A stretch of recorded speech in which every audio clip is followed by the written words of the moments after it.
Welcome my dear learners for this course on mechanical vibrations. In this module 2 we are discussing on forced vibration analysis and vibration measuring instruments. So far we have solved 12 numerical problems on forced vibration.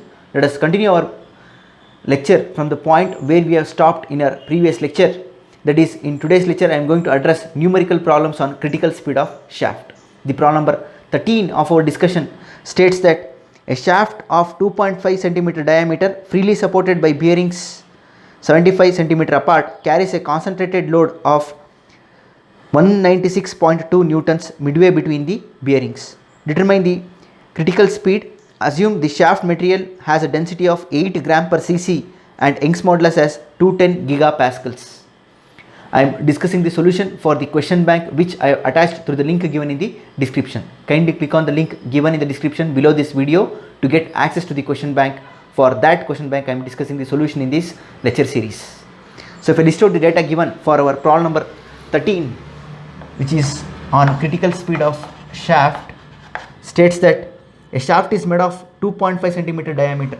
The diameter of this shaft is given, which is 2.5 centimeters. It is freely supported between the bearings of 75 centimeter apart. The length of the shaft is 75 centimeters. Carries a concentrated load. He has given the value of concentrated load WC as 196.2 newtons midway between the bearings. Determine the critical speed. Omega n is equal to question mark, which in turn gives us NC. Assume the shaft material density of the shaft is given, which is 8 gram per cc, and Young's modulus is also specified, which is 210 gigapascals. Let me solve this problem. If I move for solution of this problem is like this. We have a bearing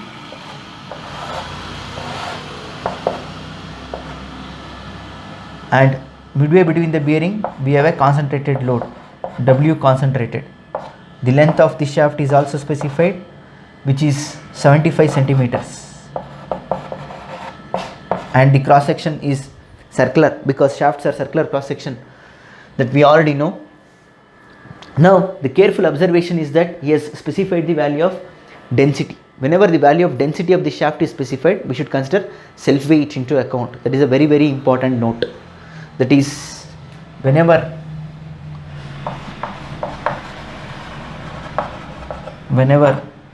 density of the shaft is specified, density of the shaft is specified, whenever the density of the shaft is specified, consider self weight.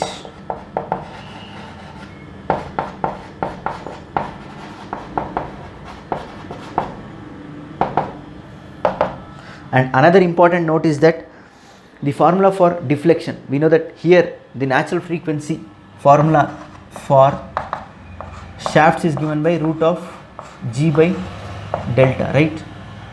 What is the value of delta?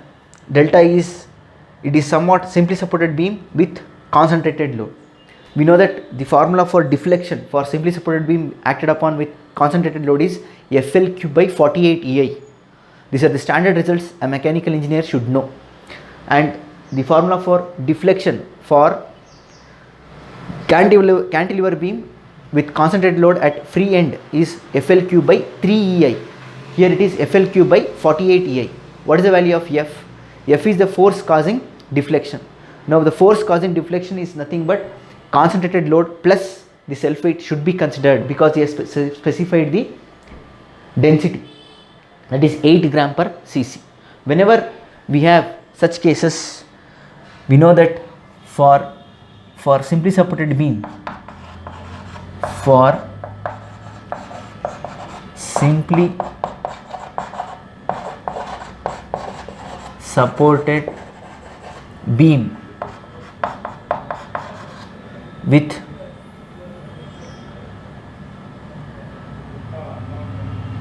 central load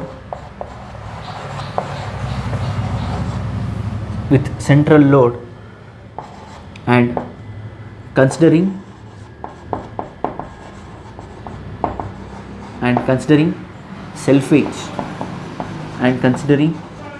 self weight, whenever you consider self weight, the formula for deflection delta is given by FL cube by 48 EI, correct, where F is nothing but concentrated load plus 17 by 35 times the load of the shaft divided by 48 EI. This is FL cube by 48 EI. Always remember, F is, if the density is not given, won't consider the self weight of the shaft, then it is FL cube by 48 EI, where F is the point load. But here we should consider the self weight. Whenever you want to consider the self weight, this is the formula. Kindly make a note. This is expected to be known by mechanical engineers. You people should know this. It is concentrated load plus 17 by 35 times the self weight. W shaft is nothing but self weight. Now we know concentrated load, but we don't know what is the weight of the shaft, correct? Now to find the weight of the shaft, I want density is given, therefore I want volume. You are correct. So therefore density times volume will give us weight of the shaft, right? So therefore first let me calculate the weight of the shaft. That is, if I move for calculating the weight of the shaft, we will get density is given as 8 gram per cc. This I can write as 8 into 10 to the power of minus 3 into 10 to the power of plus 3 gram by 10 to the power of minus 2 whole square meter square. This is centimeter cube, correct? Centimeter cube into meter cube, centimeter cube. So hence density will be how much? 8 into 10 to the power of minus 3 into 10 to the power of minus 6 will become plus 6. Take it to numerator. 10 power 3 G can be written as what? Kg per meter cube. I took this to numerator. 10 power 3 G can be written as kg per meter cube. Hence it is, density will be 8000 kg per meter cube. So therefore W shaft will be how much? What is the formula for W shaft? W shaft will be density into area. Area is pi d square by 4 into L. Density into volume into G, 9.81, because I want it in newtons. Hence how much in newtons? It is 8000 into pi into d square. D square, how much is diameter? 2.5 centimeter, which is nothing but 0.025 meter. This is 0.75 meter. 0.025 square divided by 4 into length is 0.75 into G is 9.81, which is nothing but 28.893 newtons is the weight of the shaft, correct? So therefore what I will do, I will find the deflection. So hence how much is the deflection? Deflection delta will be, concentrated load is 196.2 into 196.2 plus 17 by 35 times the self weight. Self weight is 28.893 self weight into L cube. How much is L? L is 0.75. FL cube by 48 E is 210 GPa, it will become 210 into 10 to the power of 3 megapascals. But I want it in meters, right? It is 10 to the power of 9. F L cube by 48 E I. I is pi d power 4 by 64. Pi into d power 4, 0.025 to the power of 4. Pi d power 4 by 64. I substitute for this deflection formula, that's it. So hence I'll get the deflection delta as in meters as 196.2 plus 17 by 35 times 28.893. Let me close the bracket. I'll take the 64 to numerator. It will become 64 into 0.75 cube into 64 into 0.75 cube divided by 48 into 210 into 10 to the power of 9 into pi into d power 4, 0.025 to the power of 4. So I'll get the answer as 4.588 4.5888 into 10 to the power of minus 4 meters. 4.5888 into 10 to the power of minus 4 meters is the deflection. Now I can find the natural frequency.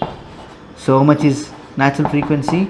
It is nothing but critical frequency is root of G by delta, which is nothing but root of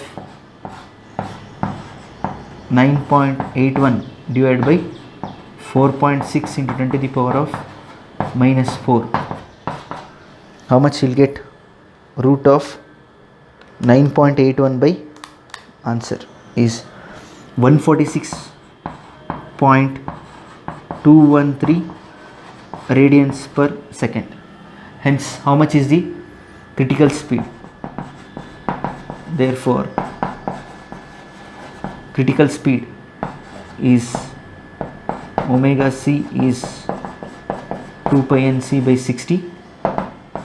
Hence, the critical speed in RPM will be, how much is the critical speed in RPM? This answer into 60 divided by 2 into pi,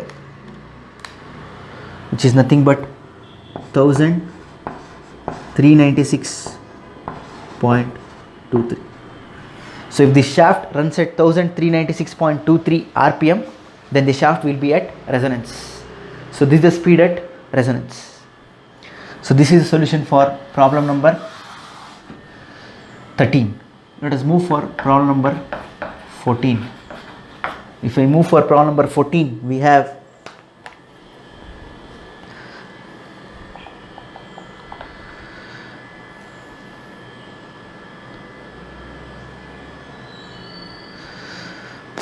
the problem number 14 states that the rotor of a turbo supercharger of mass 9 kg is keyed to the center of 25 mm diameter steel shaft 40 cm between the bearings. Determine the critical speed of shaft, amplitude of vibration of the rotor at the speed of 3200 rpm if the eccentricity is 0.015 millimeters and the vibratory force transmitted to the bearings at this speed. Assume the shaft is simply supported and that the shaft material has the density of 8 gram per cc. Take E is equal to 210 GPa.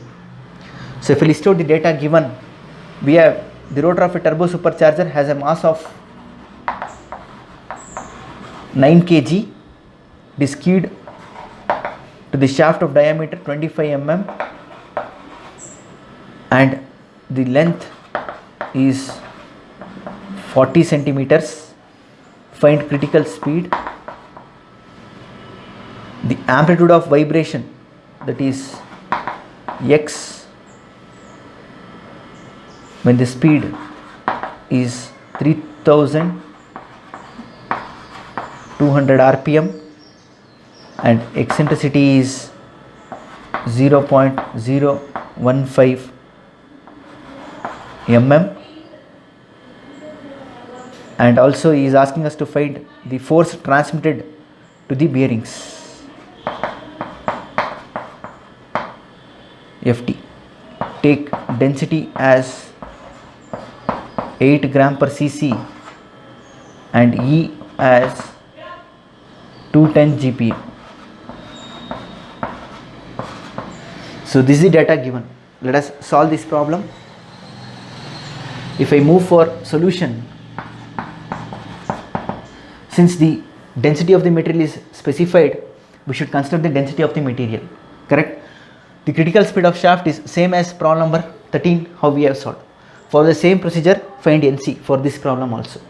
If I follow the same procedure, what I am going to get here, it is directly if I write delta is equal to m plus, we have 17 by 35 times mass of shaft. Mass of shaft is density times area times length. This should be multiplied by 9.81, correct? This should be multiplied by 9.81, multiplication into 9.81. So this will give us the force. This will give us the force F into L cube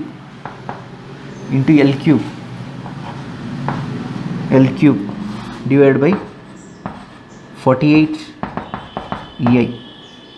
So hence, how much is the deflection you are going to get? Mass is 9 kg plus 17 by 35 into density is 9 gram per cc. 9 gram per cc is nothing but 8000 kg. It is 8000 into area. Area is pi into d square. D is 0.025. Pi d square by 4 into L is 0.4 into 9.81 into L cube. L is 0.4 cube divided by 48 into E. E is 210 into 10 to the power of 9 into I. Into I is how much? Pi d power 4 by 64. Pi into 0.025 to the power of 4 by 64. Pi d power 4 by 64 is the value of I. So if I solve, I will get the deflection as 3.1713 into 10 to the power of minus 5 meters. 3.1713 10 to the power of minus 5 meters is the deflection. So here we should use this in 0.025 meters. This is 0.4 meters. So we got deflection. Hence I can find what is the value of omega c, which is nothing but omega n, which is equal to root of g by delta. So how much I will get? Root of 9.81 divided by delta is 3.1713 into 10 to the power of minus 5, which is 556.18 radian per second. So hence I can find the critical speed. NC is equal to omega c is equal to 2 pi NC by 60. Hence you will get the critical speed NC as omega c into 60 by 2 into pi, which is 5311.13 rpm. So this is the critical speed for problem number 14. Next, moving ahead for determining the amplitude that is x. We know that x by e is equal to omega by omega n whole square divided by 1 minus omega by omega n whole square. Kindly make a note here that this is for undamped system. We don't have damping. Now what is the value of omega?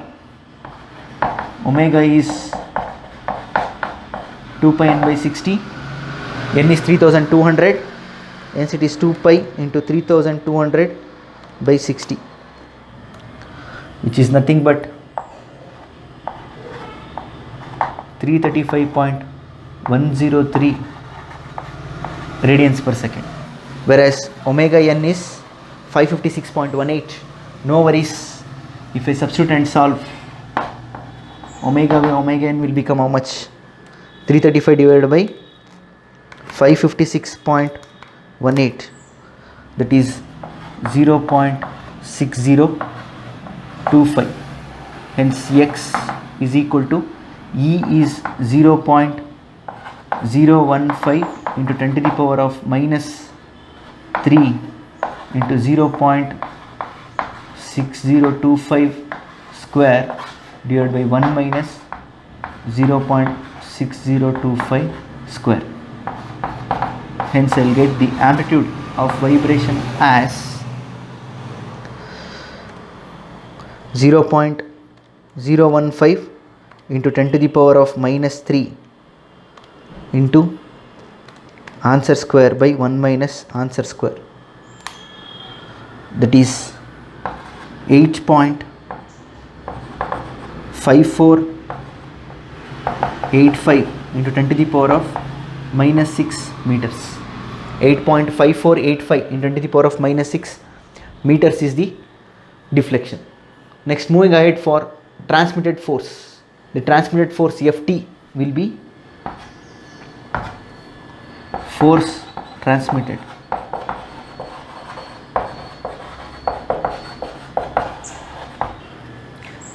That is Ft is equal to m omega square r, correct?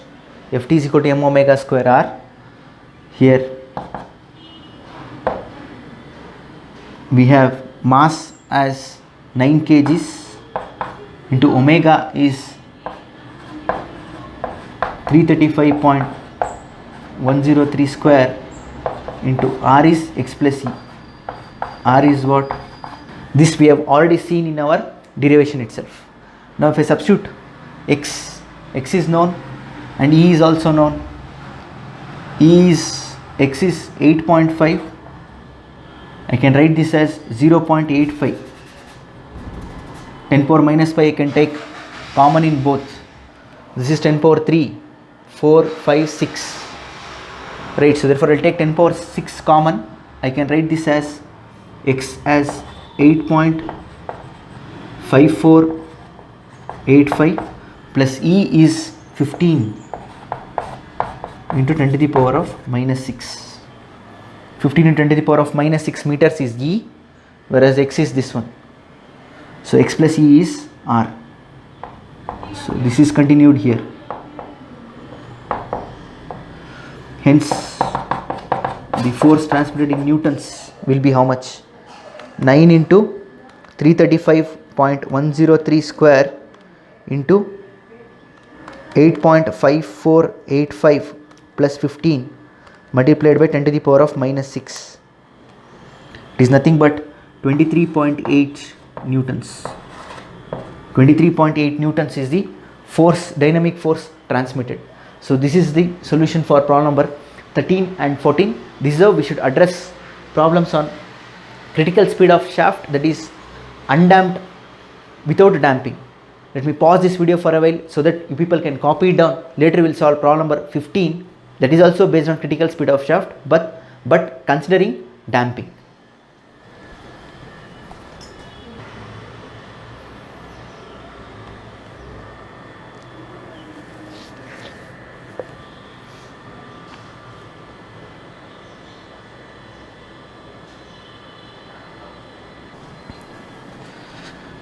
Now moving ahead, the problem number 15 states that A disc of mass 4 kg is mounted midway between the bearings, which may be assumed to be simply supports.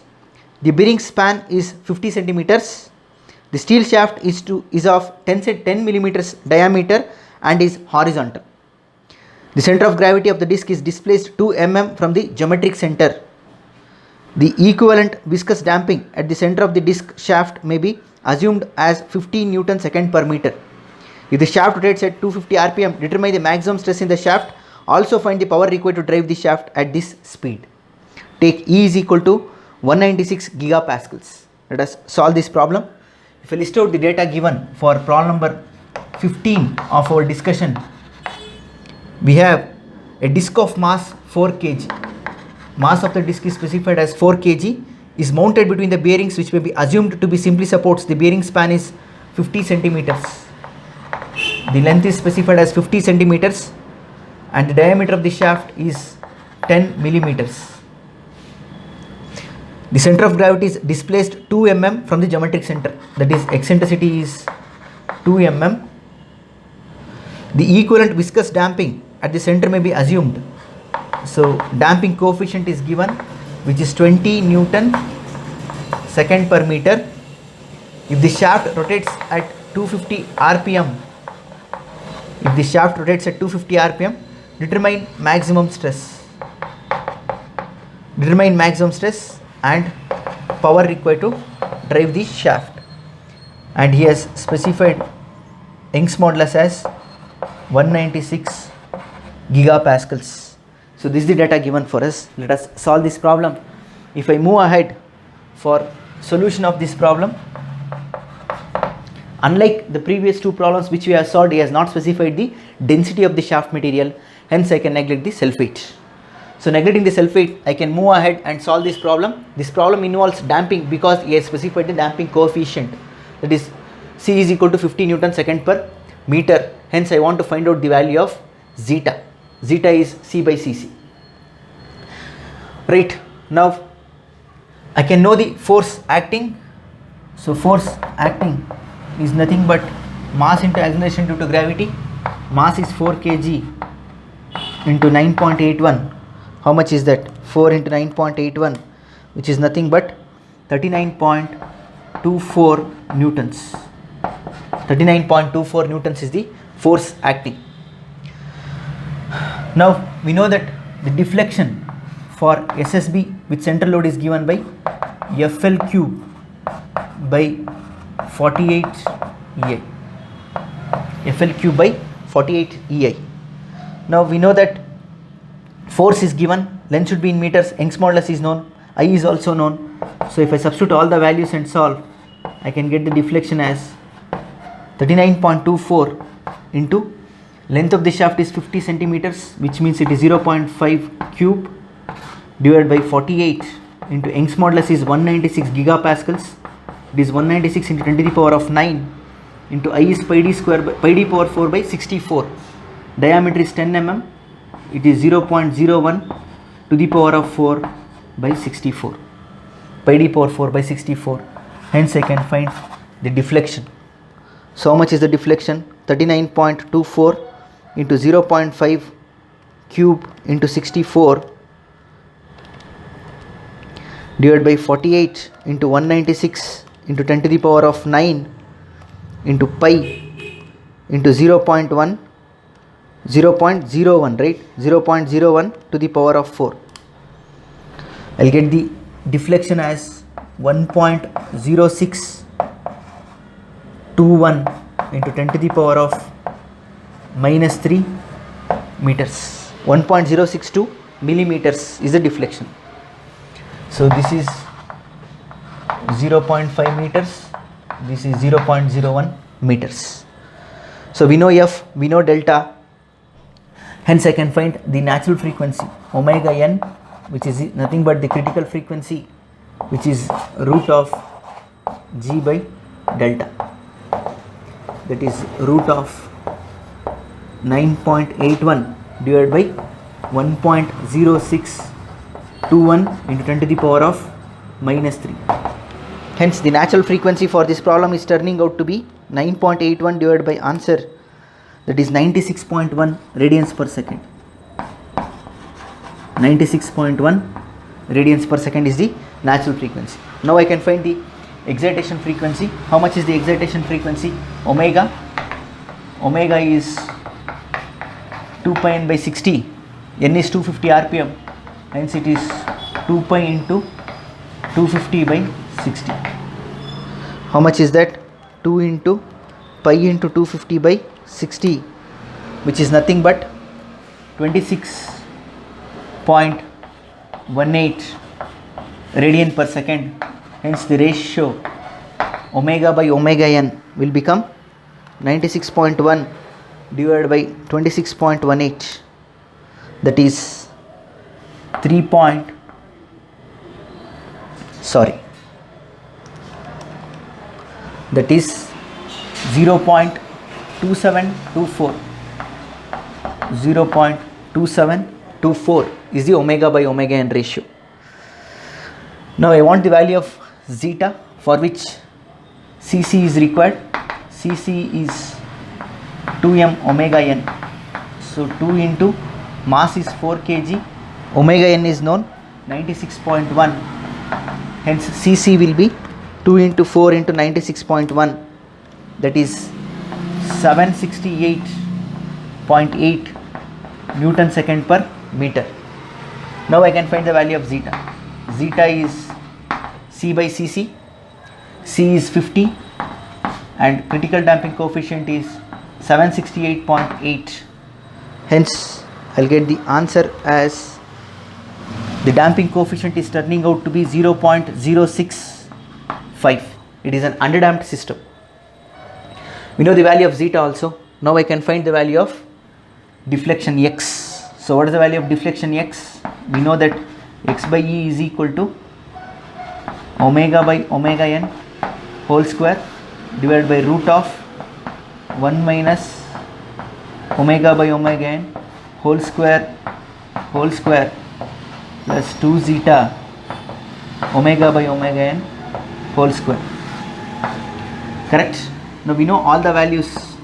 So if I substitute and solve, I'll get the value of deflection, where E is 2 into 10 to the power of minus 3 2 mm into omega by omega n is 0.2724 square whole divided by square root of 1 minus 0.2724 square whole square plus 2 into zeta is 0.065 into omega by omega n is again 0.2724 whole square under the root.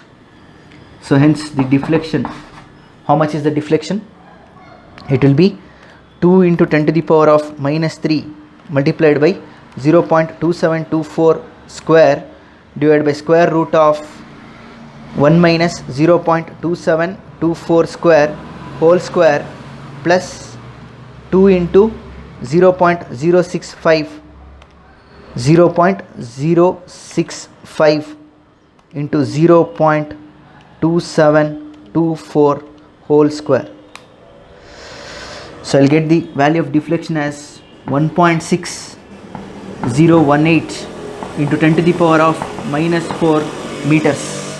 So the deflection for this problem is turning out to be 1.6018 into 10 to the power of minus 4 meters, that is 0.16 millimeters.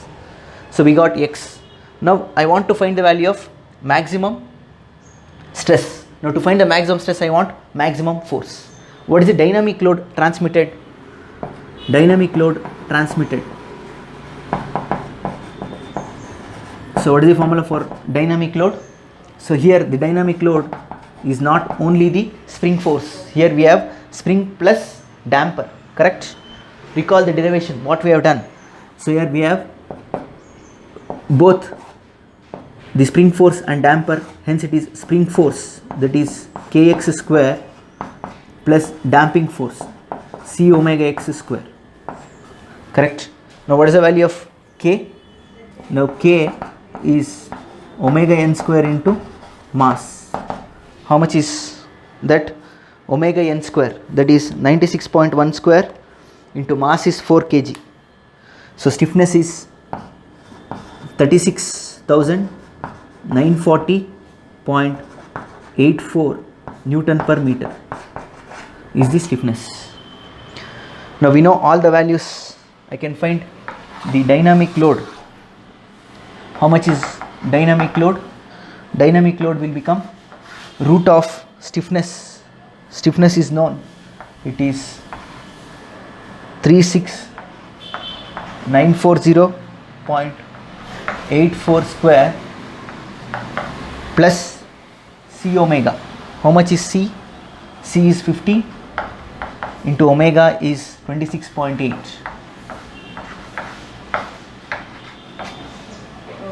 Square whole multiplied by deflection x. How much is deflection? Deflection is 1.6018 into 10 to the power of minus 4. Hence the dynamic load transmitted will be root of 36,940.84 square plus 50 into 26.18 square. This should be multiplied by deflection, that is 1.6018 into 10 to the power of minus 4. Hence the dynamic load transmitted is 5.921 newtons. Apart from this we have dead load, correct? Dead load. Dead load is mg. Mg is how much? 39.24 newtons. So therefore, what is the total maximum load?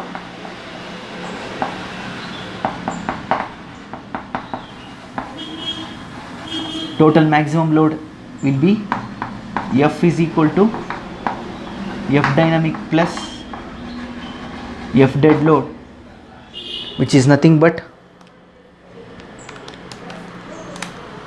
45.16 newtons.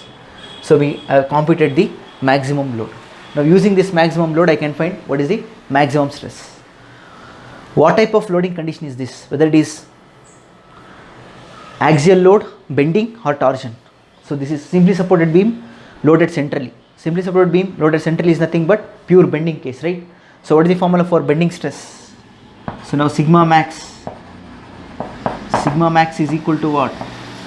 32 mb by pi d cube. This you people already know for a circular cross section, 32 mb by pi d cube. Now what is the value of mb?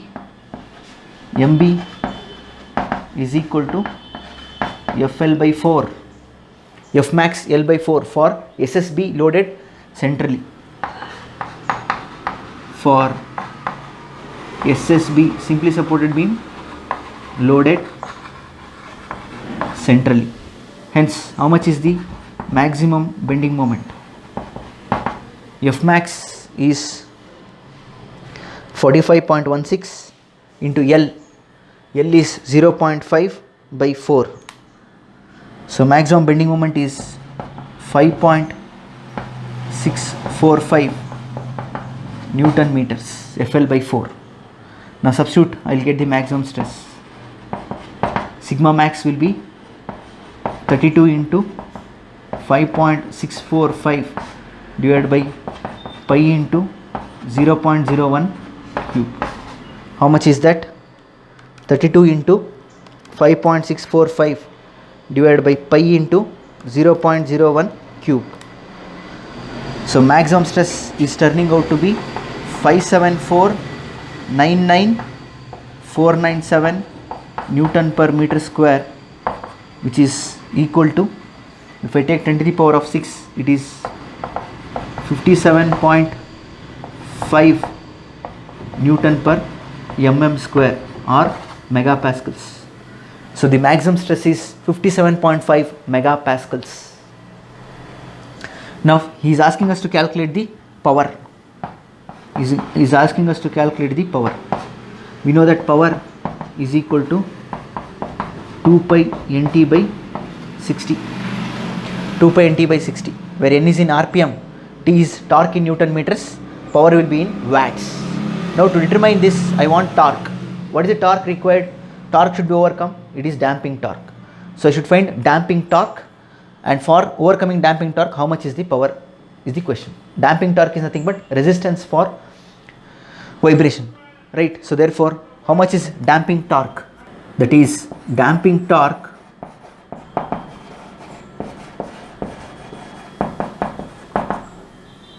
is equal to damping force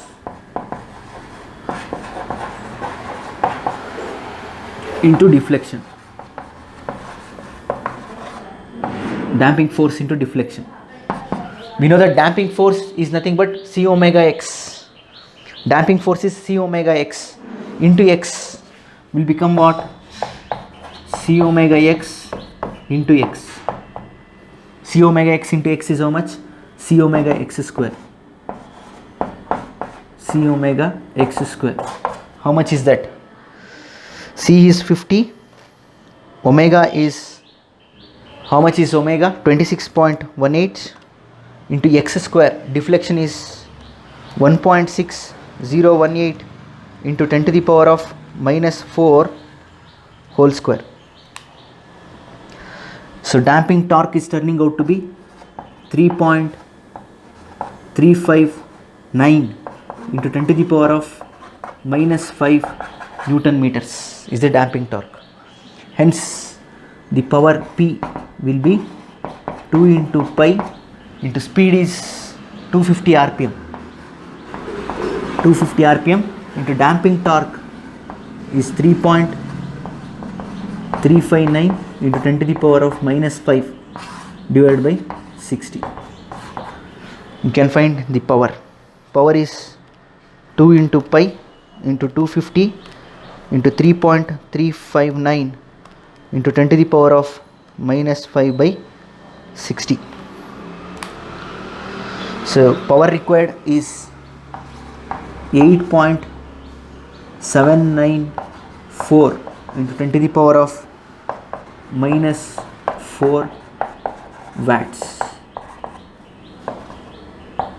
8.794 into 10 to the power of minus 4 watts is the power required. So this is the complete solution for problem number 15. So this completes our discussion on critical speed of shaft. We have discussed the derivations for critical speed of shafts with damping and without damping, and also we have covered numerical problems on critical speed of shaft with damping and without damping. That's all from this lecture. Thank you all.